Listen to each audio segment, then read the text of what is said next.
Joseph Smith, Pedra Bruta, por Richard Lyman Bushman. Uma biografia cultural do fundador do mormonismo. Prólogo. Pouco antes da meia-noite, em 14 de maio de 1844, o pequeno barco a vapor do Mississippi chamado Amaranth atracou em Nauvoo.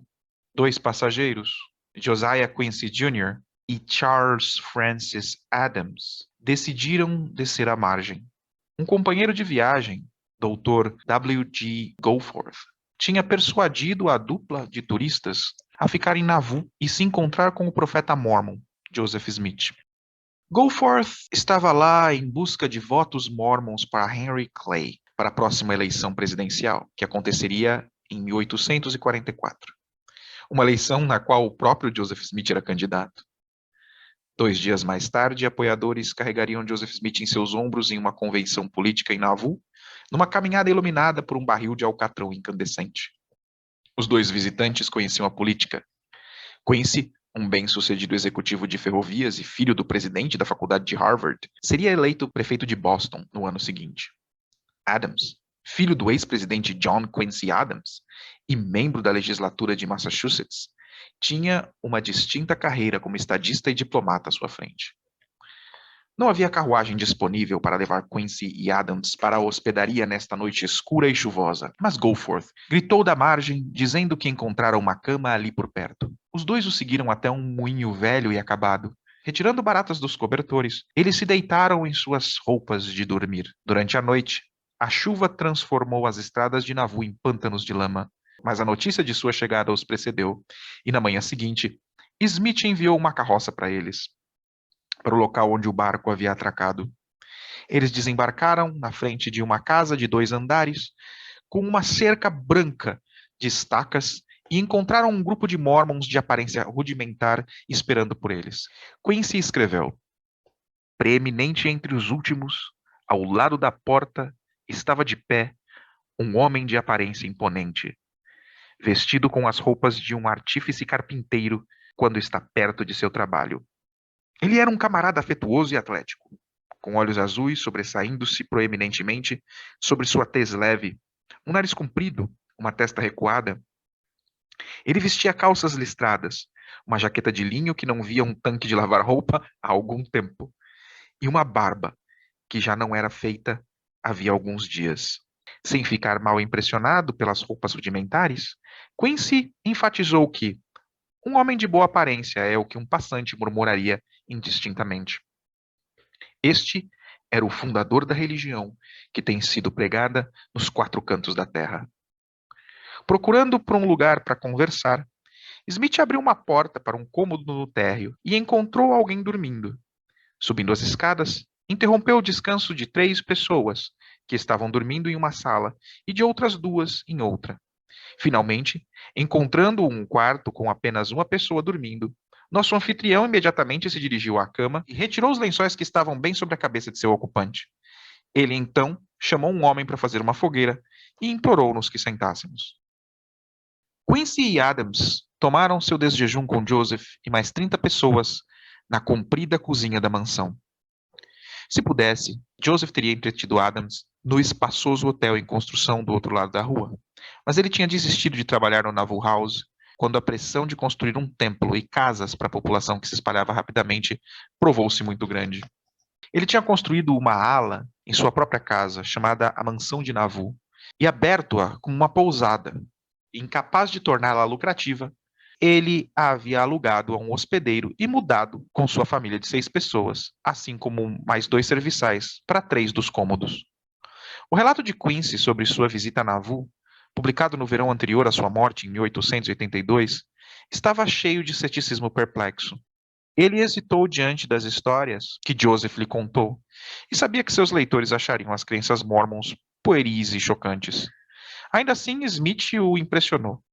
É difícil resistir à impressão de que capacidade e recurso eram naturais à sua pessoa vigorosa. Quincy ficou impressionado que Smith tinha chegado tão longe em sua vida tão curta.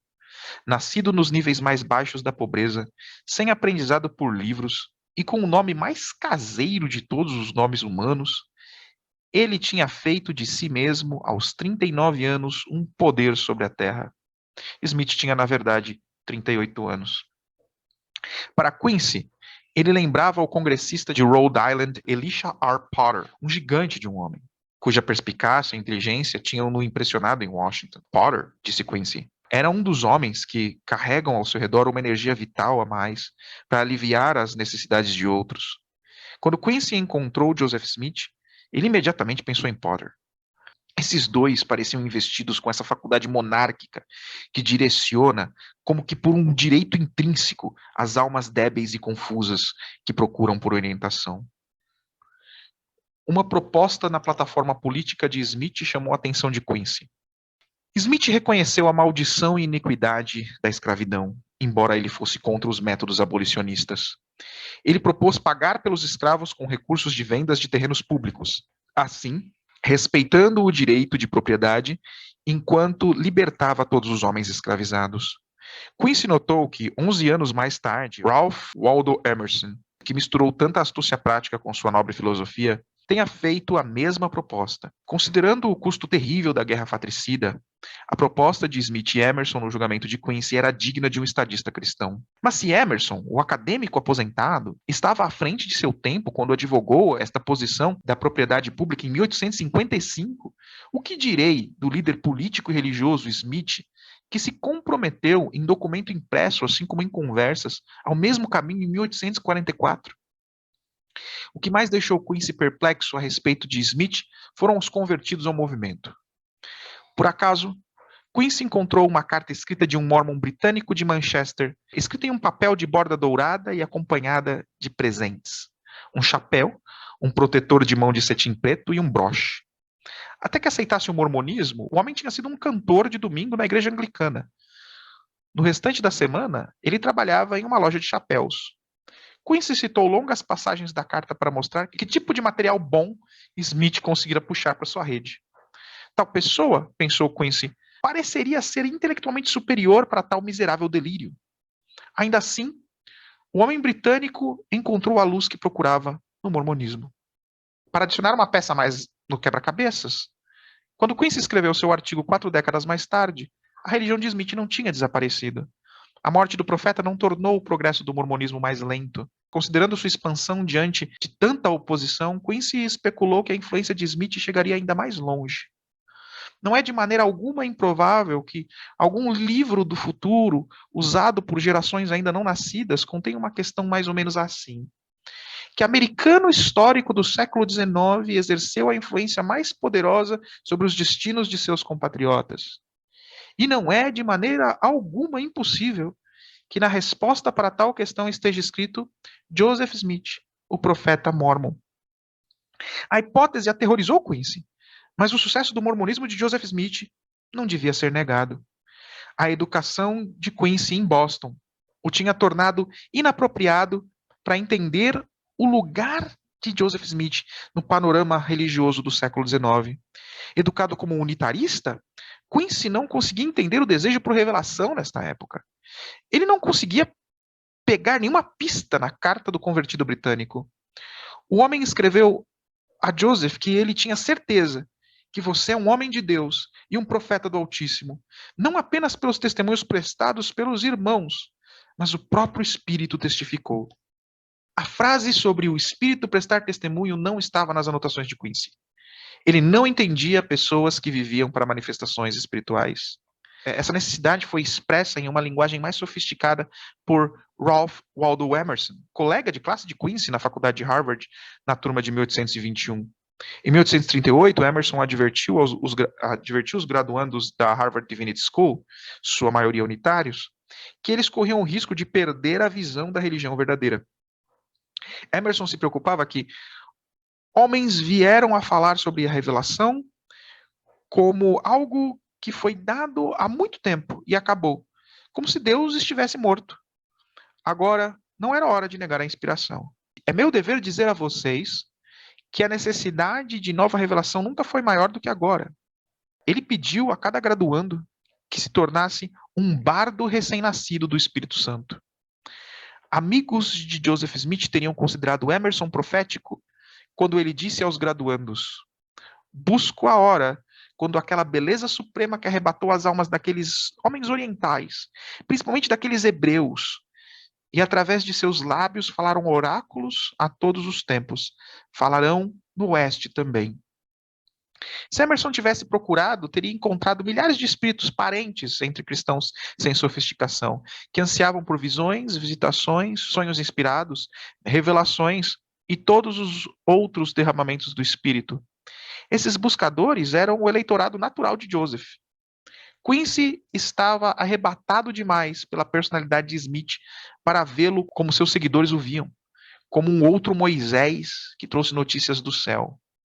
Um recém-converso, escrevendo de Independence, Missouri, em 1832, contou à sua irmã: se você soubesse das coisas de Deus e que você poderia receber as bênçãos que eu recebi das mãos do Senhor, você não acharia difícil vir aqui, pois o Senhor está revelando os mistérios do reino celestial a seus filhos.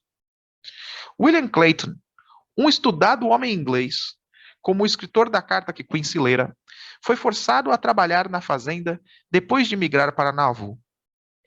Vivendo em circunstâncias miseráveis, ele escreveu para casa dizendo que tudo sobre Joseph Smith confirmava sua fé. Nós temos abundância de provas, ele escreveu, que Joseph Smith Jr.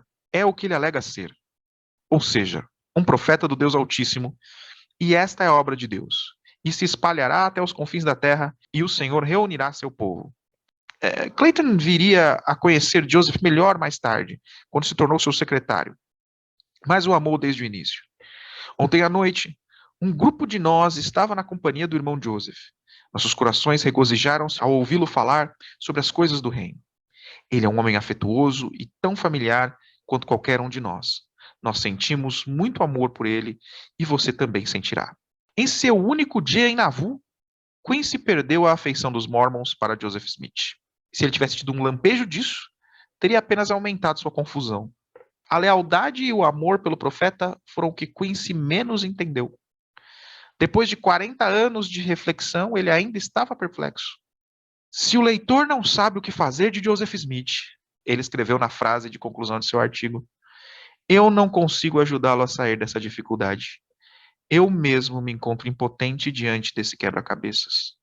No final do dia, no caminho para a plataforma onde o barco estava atracado, Joseph deu uma rápida amostra de sua personalidade que Quincy não tinha visto ainda. Quincy comentou com Smith, você tem poder demais para com segurança ser confiado a um homem só. Joseph respondeu que, nas mãos de Quincy ou de uma outra pessoa, tanto poder seria sem dúvida perigoso. Eu sou o único homem no mundo em quem seria seguro confiar com ele. Lembre-se, eu sou um profeta. A maneira com a qual Joseph respondeu intrigou Quincy. As últimas 5 palavras foram ditas de um jeito rico e cômico, como que em um reconhecimento caloroso do som ridículo que elas poderiam ter aos ouvidos de um gentil.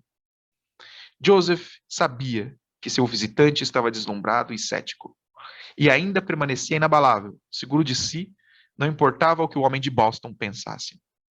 No diário de Smith, na data de 15 de maio de 1844, estava anotado que um filho de John Quincy Adams, Sr. Quincy, e o Dr. Goforth visitaram-me na mansão.